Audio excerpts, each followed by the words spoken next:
Good morning, dear divine family from around the world.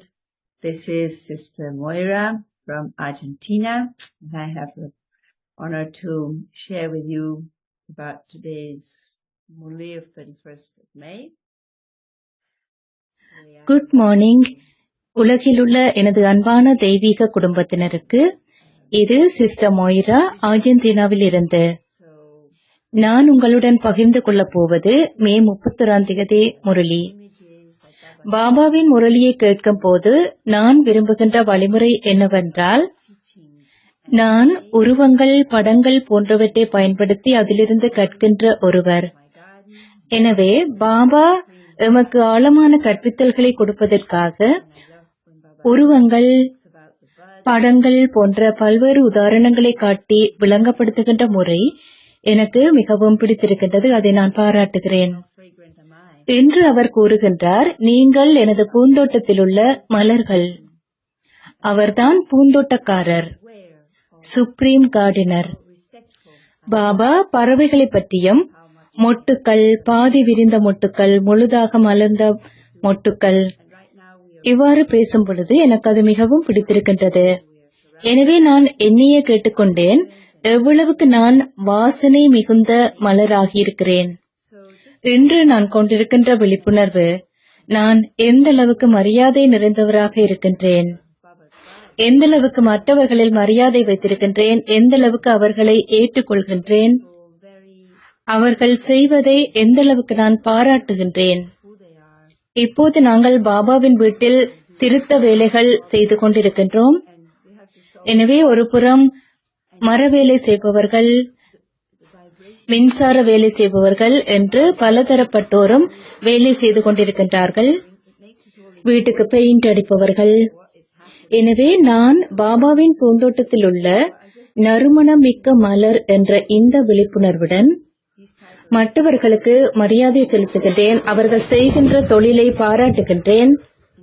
அவர்களை அவர்களாகவே ஏற்றுக்கொள்கின்றேன். அவர்கள் எப்படிப்பட்டவர்களாக இருந்தாலும் நான் அவர்களை பாராட்டி மரியாதை செலுத்துகின்றேன். அவர்களுடைய தொழிலிலே அவர்களுக்கு பல தடைகள் வருகின்றன. அவற்றுக்கு எவ்வாறு அவர்கள் தீர்வு காணலாம் என்று அதிலே ஈடுபட்டிருக்கின்றார்கள். எனவே ஓர் ஆன்மீக மலர் என்ற வகையிலே நறுமணத்தை பரப்புவது மிகவும் அற்புதமானது. எங்களை சூழ என்ன நடந்தாலும் பரவாயில்லை, நாங்கள் அனைத்தையும் சந்தோஷமாக கொண்டாடி கொண்டிருக்கின்றோம்.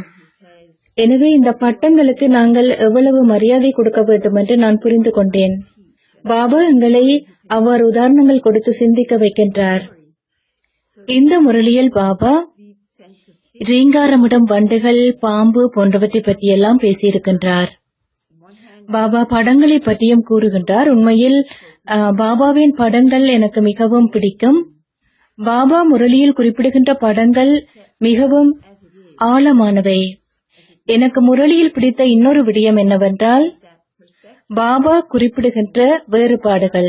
இன்றைய முரளியில் பாபா ஞானத்துக்கும் பக்திக்கும் இடையிலான வேறுபாடு. நாங்கள் ஞானம் நிறைந்தவர்கள். பாபா கூறினார், உங்களிடம் மட்டும்தான் இந்த ஞானம் உள்ளது. உங்களுக்கு மட்டும்தான் நான் கற்பிக்கின்றேன். என்னால் மட்டும்தான் உங்களுக்கு இந்த உண்மை கதைகளை கூற முடியும். இவை மிகவும் ஆழமான, கண்ணியமான வார்த்தைகள். அதே சமயம் இந்த வேறுபாடு, அதாவது ஒருபுறம் நான் பாபாவுக்கு மிகவும் நன்றியுடையவராக இருக்கின்றேன். ஏனென்றால் எங்களுக்கு எல்லாமே தெரியும். நாம் எதையும் அதே விதமாக புரிந்து கொண்டு ஏற்றுக்கொள்கின்றோம். அனைத்தையும் ஆழமான கருணை உணர்வுடன் ஏற்றுக்கொள்ள வேண்டும். அதே சமயம் நாம் யார் என்ற பொறுப்புணர்வும் எமக்கு இருக்க வேண்டும். இன்று பாபா கூறுகின்றார், நீங்கள் என்னுடைய உதவியாளர்கள். உங்கள் மூலமாகத்தான் நான் எனது பணியை நிறைவேற்றுகின்றேன். எனவே பாபா முரளி மூலமாக கற்பிக்கின்ற விதம், அவர் பல்வேறு புது புது வழிகளில் கற்பித்தல்களை தருகின்றார்.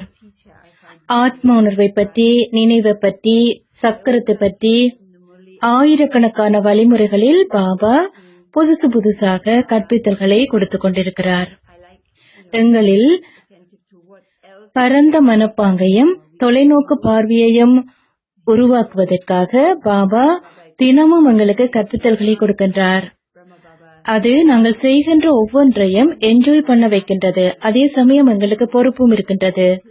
அதாவது நாம் கருவிகளாக இருந்து இந்த கற்பித்தல்களை மற்றவர்களுக்கு வழங்கி நடைமுறையில் அவர்கள் அவற்றை பயன்படுத்தக்கூடியதாகவும் அவர்களை சக்தியூட்டக்கூடியதாகவும் இருக்க வேண்டும். அவர் ஒரு புதுமையான ஆசிரியர். அவருடைய கற்பித்தல்கள் எங்களுக்கு தூண்டுதல்களை அளிக்க வல்லன. முரளியிலே நான் பார்க்க விரும்புகின்ற இன்னொரு விஷயம் உறவு முறைகள். பாபாவுக்கும் பிரம்மா பாபாவுக்கும் இடையிலான உறவு முறை.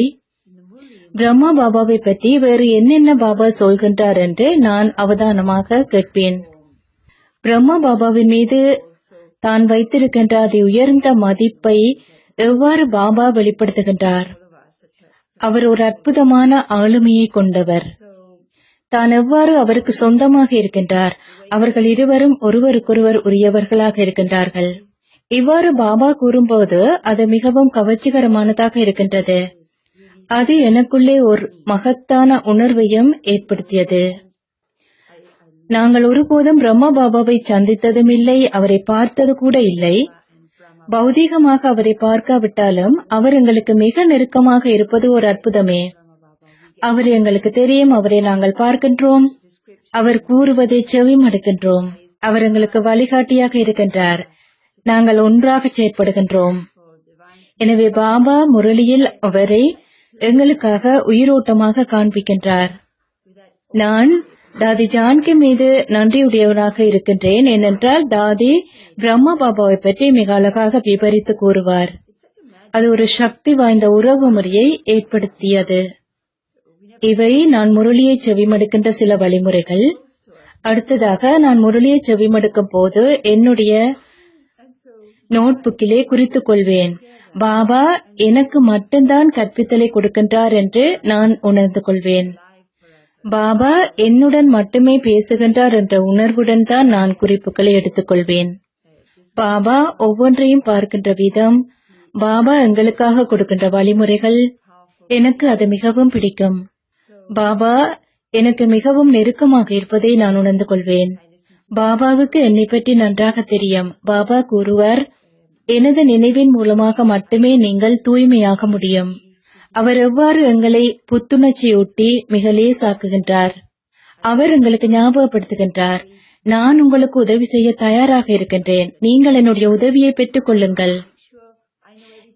இது எனக்கு மிகவும் பிடித்த கருத்தாக இருந்தது. எனவே நான் குறிப்புகள் எடுக்கும் போது பாபா நேருக்கு நேராக எனக்கு முன்னால் இருந்து சொல்வது போன்று உணருவேன். அதாவது, இதைத்தான் நீ செய்ய வேண்டும், இந்த விழிப்புணர்வை நீ கொண்டிருக்க வேண்டும். அவர் பட்டற்ற நிலையிலிருந்து எனக்கு எச்சரிக்கைகளை கொடுப்பார். எனவே நான் தனிப்பட்ட முறையில் இதை உணர்ந்து பாபாவுக்கு சொல்லுவேன். நான் கூறுவேன், நன்றி பாபா, என்னை மிகவும் நேசிக்கின்ற ஒருவரால் தான் எனக்கு நேரடியாக கூற முடியும். சில வேளைகளில் நான் என்ன செய்ய வேண்டும்? பாபாவின் ஸ்ரீமத் என்ற பாதைக்கு நான் திரும்பி வர வேண்டும். எனவே இவ்வாறு தான் நான் பாபாவின் முரளியை விரும்பி கேட்பேன். நீங்கள் இன்றைய நாளை ஓர் அழகான நாளாக என்ஜாய் பண்ணுவீர்களாக. ஓம் சாந்தி.